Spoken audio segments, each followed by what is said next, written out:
नमस्कार, सी न्यूज भारत में आपका एक बार फिर से स्वागत है। लोकसभा चुनाव संपन्न होने के बाद सरकार बनाने को लेकर एनडीए एवं इंडिया गठबंधन के खेमे में हलचल मची हुई है। भारतीय जनता पार्टी को पूर्ण रूप से बहुमत न मिलने से अब उसके सहयोगी दलों पर सभी की निगाहें टिकी हुई हैं। सहयोगी दलों को साथ लेकर भारतीय जनता पार्टी का इस समय भले ही पूर्ण रूप से बहुमत में है, किंतु कांग्रेस अलायंस यानी इंडिया गठबंधन द्वारा फेंके गए पासे के बाद अपने सहयोगी दलों को अपने साथ रोकना भारतीय जनता पार्टी के लिए आज एक बड़ी चुनौती बन गया है। कौन होगा अगला प्रधानमंत्री, ये तो आने वाला वक्त ही बताएगा, किंतु इस लोकसभा चुनाव में भाजपा का नुकसान क्यों हुआ, इस बात को समझने के लिए आइए देखते हैं यूपी की राजधानी लखनऊ से हमारे संवाददाता उमेश विश्वकर्मा की ये खास रिपोर्ट।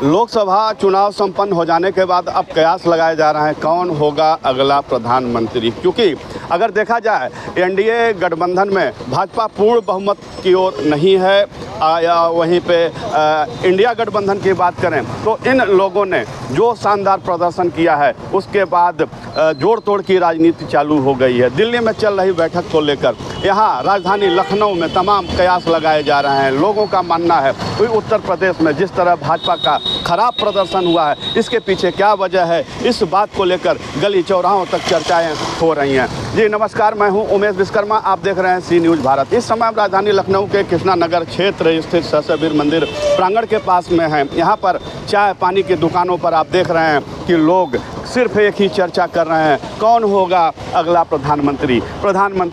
पूर्व प्रधानमंत्री नरेंद्र मोदी होंगे या कोई और होगा। इसी क्रम में यहाँ पर कुछ लोग बैठे हैं, आप देख रहे हैं भैया अखबार पढ़ रहे हैं, अखबार में शायद यही ढूंढ रहे हैं, चेहरा ढूंढ रहे हैं कौन होगा प्रधानमंत्री। तरह तरह की चर्चाएं, तरह तरह के न्यूज़ आज समाचार पत्रों में पटे हुए हैं। ये दिवाकर जी हैं। दिवाकर जी क्या कहना चाहते हैं?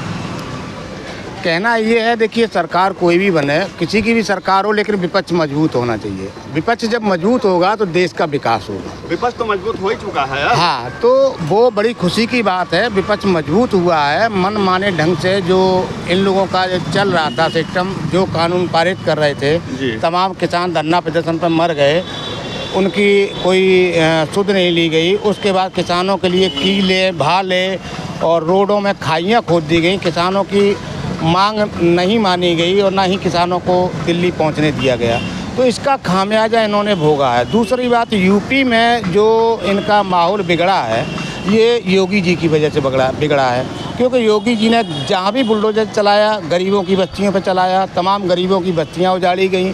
तो बुलडोजर कोई चीज़ नहीं है, कानून भी कोई चीज़ है। तो कानून के दायरे में रह करके, चाहे वो मंत्री हो प्रधानमंत्री हो, जब भी अहम और अहंकार अंदर आ जाता है तो वोट की चोट से उस अहंकार को जनता दूर करने का काम करती है, और वो ही जनता ने काम किया है।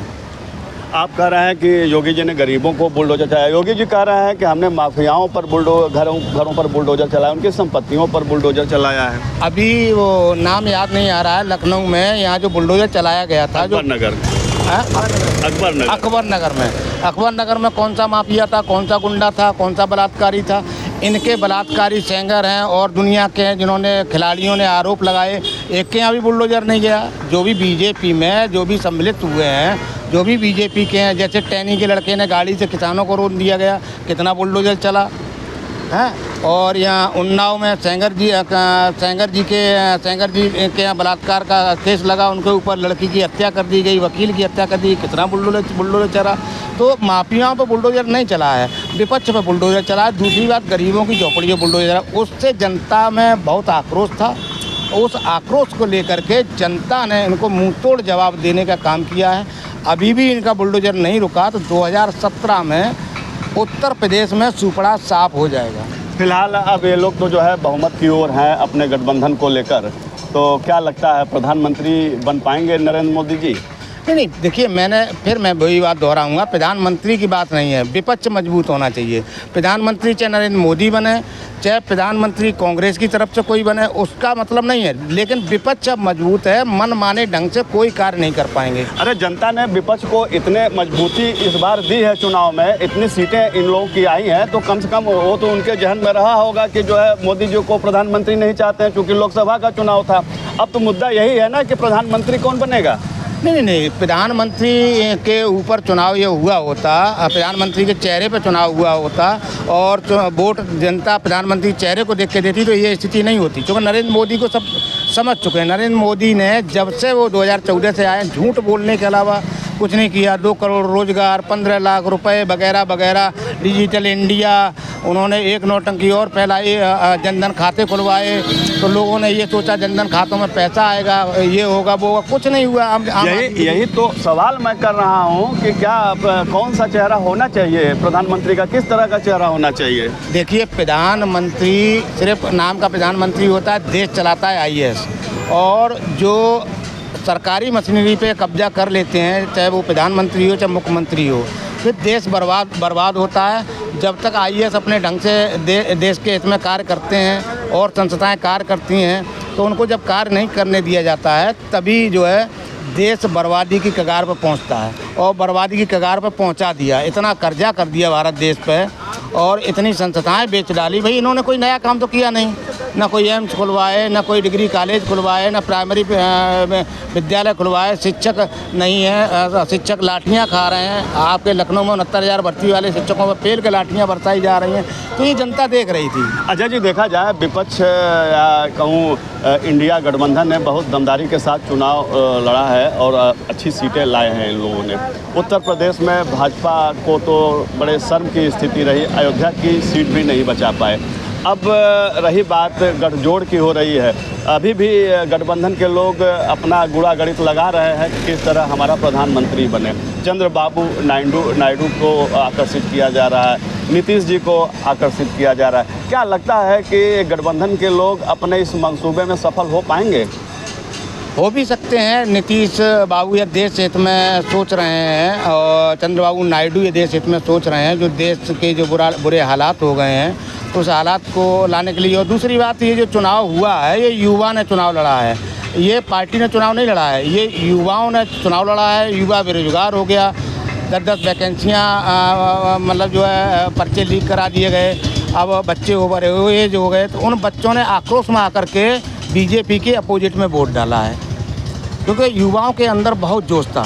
तो आप मानते हैं ना, उत्तर प्रदेश में हार की वजह बेरोजगारी रही है, महंगाई रही है। बेरोजगारी महंगाई तो चरम सीमा पे आपने देखा होगा।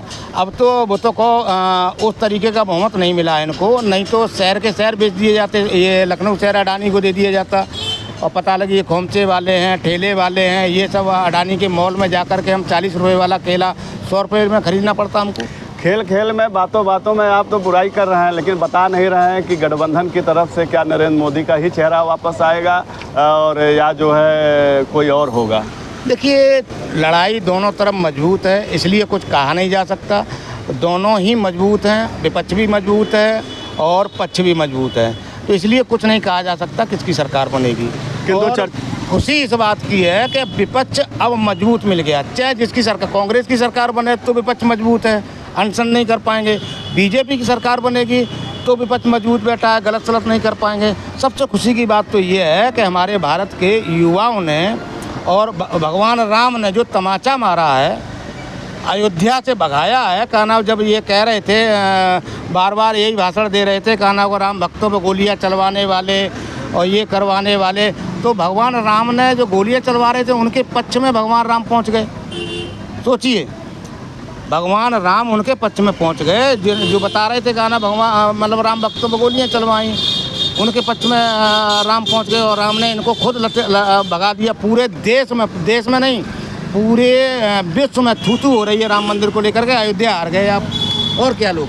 फिलहाल आप अजय जी हैं और कहीं न कहीं उत्तर प्रदेश में जो नुकसान उठाना पड़ा है भारतीय जनता पार्टी को, इसकी वजह महंगाई, बेरोजगारी इत्यादि ये चर्चा कर रहे हैं। इसी के साथ साथ और भी लोग यहाँ पर हैं, कुछ युवा हैं। भैया, आपका नाम? पंकज। कहाँ के रहने वाले हैं? ये लखनऊ से। लखनऊ से ही हैं। क्या समझ रहे हैं जो इस बार चुनाव संपन्न हुआ है, किन मुद्दों पर संपन्न हुआ है? नहीं, जो भाई साहब कह रहे हैं सही कह रहे हैं कि सबसे बड़ी चीज़ जो है कि ये चुनाव जो है युवाओं के द्वारा लड़ा गया है, ठीक है ना। युवाओं में जो आक्रोश था, सबसे बड़ी वैकेंसी कोई नहीं निकालेगी 10 सालों में जो कोई वैकेंसी क्लियर हुई आज तक, आप खुद बता सकते हैं, तो मीडिया से आप उससे ज़्यादा जानकार हैं। तो मेन चीज़ यही है कि बेरोजगारी और महंगाई। फिलहाल युवाओं ने चुनाव लड़ा तो बड़ा अच्छा चुनाव लड़ा है। किसी पार्टी की बात नहीं करता हूँ, लेकिन ये भी बात सच है, ठीक है ना। बात ये भी सच है कि लेकिन इस तरीके से देश भी नहीं चल सकता है। चाहे हमसे भी जो है, हमने भी जो है कुछ हमारे युवाओं के द्वारा भी गलती हुई, किसी न किसी एक मेजॉरिटी देनी चाहिए, मेजॉरिटी से ही देश चलता है। हालांकि चाहे एनडीए हो या जो है इंडिया गठबंधन हो, देखा जा रहा है कि दिल्ली में प्रधानमंत्री कौन होगा, इस बात को लेकर मंथन हो रहा है। मैंने आपसे क्या बोला कि ये हमारी भी भूल है, हमें मेजॉरिटी देनी चाहिए थी, चाहे किसी को भी देनी चाहिए थी। क्यों? क्योंकि ये बंडर बात बनेगा, फिर वही कहानी हो जाएगी बंडर बाट वाली। मतलब गठबंधन की सरकार नहीं चाहते, कोई भी सरकार 6 महीना वही जी बंडर बाट फिर चले। हाँ, 6 महीना कोई सरकार नहीं चल सकती है, क्योंकि ऐसी वातावरण लोगों ने पैदा कर दिया है। रोजगार पर जो चीज़ बेच दे रहे वो जनता परेशान है। दाल 170-80 रुपये किलो बिक रही है, अरे 200 पहुंच रही है। 200। अब बताइए कि जो आदमी गरीब आदमी है उसको क्या मिलेगा? 500 रुपये अगर मजदूरी नहीं करेगा तो खाएगा, उसके बाद 10 बच्चे क्या खाएगा वो? फिलहाल सबक तो जनता ने दिया है, खास तौर से युवाओं ने दिया है। सबक दिया, इस सबक से कुछ होना नहीं है, क्योंकि 28 पार्टियां हैं, सबको लड्डू चाहिए। ये लड्डू बंद हो गया था, अकेले खा रहा था मोदी। और लड्डू बांटने के लिए डीलिंग तो हो रही है दिल्ली में है? अब वो देखें, समझे बुझे, होना कुछ नहीं है, बनेगा मोदी। लेकिन अब वही है कि वो सोच सोच के काम कदम उठाएगा। ये नीतीश और चंद्रबाबू नायडू ये दोनों मिलेंगे मोदी से, ऐसा नहीं है कि भाग जाएंगे दूसरी जगह, लेकिन है कि अब वही चीज़ सीख के खाएंगे। फिलहाल क्या अपेक्षा रखते हैं? अब सरकार बनी है, जो खामियां रही हैं जिसका जनता ने फैसला उठाया, सुन लीजिए, जनता ने अपना फैसला सुनाया है, वोट दिया है, और कहीं कहीं नुकसान का सामना भी करना पड़ा भारतीय जनता पार्टी में। अकेले दम पे मेजोरिटी में नहीं है, गठबंधन के सहारे वो भी सरकार बनाने जा रही है। तो क्या उम्मीद रखते हैं, क्या अपेक्षा रखते हैं? सरकार से क्या अपील करना चाहते हैं, क्या करें? बनेगी, ये इनकी बहुमत नहीं उतना है, न बन पाएगी। तभी चंद्रबाबू नायडू और नीतीश मिल जाए, तभी नहीं बन पाएगी, तभी भाजपा। हाँ, भाजपा की ही सरकार बनेगी। बिल्कुल, सरकार भाजपा की ही बनेगी। क्या अपेक्षा रखते हैं इस बार जो गलतियां हुई हैं? सरकार बनेगी, लेकिन वो चीज़ अब नहीं चलेगी जो ये चला रहे थे अपनी मनमानी, बस ही। अब जोगी के बदौलत ये रोटी बहुत से क्या, जोगी ने बहुत अच्छा किया कि अपने यहाँ सबको सीटें हरवा दिया। अच्छा, और क्या, यहाँ की सीटें योगी ने हरवाया। योगी तो कल क्लास लिया है सारे विधायकों के, मंत्रियों की मीटिंग करके कि आप लोग का जो है प्रदर्शन अच्छा नहीं रहा। अमित शाह और मोदी दोनों मिलके इसके अंदर घुस रहे थे। कैमरा लेकर के जरा आप जो है बगल में मोहल्ले में चले जाइएगा। यहाँ से जो है कौशल किशोर जी थे, सांसद थे, चेहरा दिखाने नहीं आए हैं। जरा देखिए, जाकर जरा देखिए, पानी घरों में, घर के अंदर नालियों का पानी जा रहा है। कभी नहीं आए हैं वो, कभी नहीं आए। दुर्दशा तो है ही, और यहाँ के वार्डों के तमाम ऐसे वार्ड हैं जहाँ लोगों को घरों में पानी भरता है। अपने कैमरे को ले जाकर वहाँ पे लेके जाइए और दिखाइए जरा मीडिया पे कि क्या हालत है मोहल्ले की। बिल्कुल दिखाया जाएगा। मच्छर, पानी, घर के अंदर नाली का पानी घर के अंदर घुस रहा है। ब्रजेश पाठक जी हैं, उप मुख्यमंत्री हैं, कभी इस क्षेत्र में आए नहीं हैं, खाली 10 गुंडे बुला के बात करते हैं। क्या करते मुख्यमंत्री उत्तर प्रदेश के? बिल्कुल सही कहा। अगर हम बोल दें तो हम अभी जेल में चले जाएंगे उनके खिलाफ, चले जाएंगे जेल में। अब जनता जनार्दन का रहेगा। तो ये सच्चाई हर आदमी नहीं बोल सकता, जिसमें दम होगा वही बोलेगा। हर आदमी नहीं बोल, तो खा लो वही बोलेगा, और बकिया कोई नहीं बोलेगा। फिलहाल आज आप देख रहे हैं कि जनता का दर्द स्पष्ट रूप से दिखाई दे रहा है। भले ही लोकसभा चुनाव संपन्न हो गया है, किंतु अभी भी इनके चेहरे पर मायूसी है, और तमाम सवाल लोगों के जहन में उत्पन्न हो रहे हैं कि जिस तरह विगत 10 वर्षों में इन लोगों ने देश स्तर की योजनाओं का लाभ नहीं उठा पाए, ये लोग तमाम समस्याओं से ये लोग पीड़ित रहे। बेरोजगारी की समस्या हो, चाहे महंगाई की समस्या हो, चाहे साफ सफाई की समस्या हो, तमाम ऐसी चीज़ें रही हैं जिसका खामियाजा आज भाजपा अलायंस को भुगतना पड़ा है। और हालांकि भले ही मोदी की सरकार बन रही हो, किंतु इन लोगों की एक ही सरकार से अपील है, चाहे जिसकी सरकार बने, कि जनता के हितों का जब तक ख्याल नहीं रखा जाएगा तब तक इसी तरह चुनाव में लोगों को भोगना पड़ेगा, लोगों को हार का सामना करना पड़ेगा। भले ही भाजपा अलायंस आज जीत की दहलीज पे पहुंच चुकी है, किंतु जनता इसको हार मान रही है। सी न्यूज़ से उमेश विश्वकर्मा। फिलहाल इस खास रिपोर्ट में बस इतना ही। देश दुनिया की तमाम खबरों की जानकारी के लिए आप देखते रहिए सी न्यूज़ भारत के साथ। हर खबर आपके साथ, आपके हाथ।